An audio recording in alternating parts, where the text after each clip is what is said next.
Well, a handshake kicked off the first meeting between former President Donald Trump and Vice President Kamala Harris. But the 90-minute debate last night in Philly quickly turned into a sparring match over several key issues. Both candidates set out to hit their opponent hard and try to win over undecided voters who could determine the outcome of the November election. Trump repeatedly worked to link Harris to President Joe Biden, who dropped out of the race in July. She is Biden. You know, she's trying to get away from Biden. I am not Joe Biden, and I am certainly not Donald Trump. And what I do offer is a new generation of leadership for our country.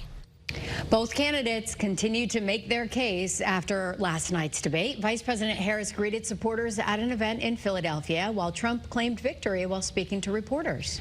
And right after the debate, the Harris-Walz campaign secured a major celebrity endorsement from Pennsylvania native and pop star Taylor Swift.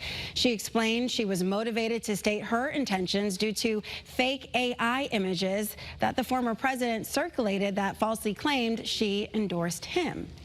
This back-and-forth battle on the national stage showed the stark differences in each candidate's vision for our country. We want to go ahead and bring in Channel 3 Eyewitness News reporter Marcy Jones in the studio now, breaking down how voters are responding to the debate last night. Good morning, ladies. Well, reaction to last night's debate continues to pour in from voters across the state.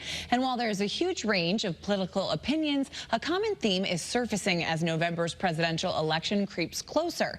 Voters are paying attention to every move both candidates make.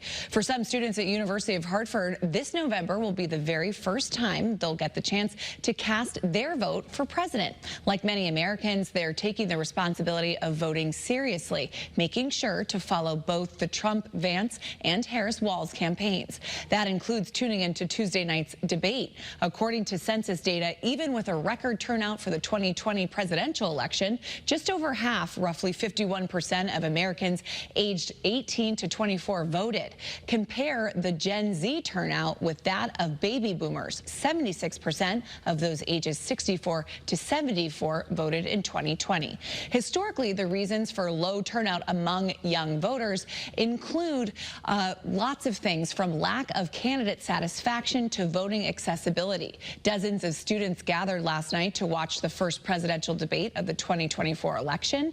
The event served as a place for them to register to vote, many expressing their encouragement at the interest level of their peers.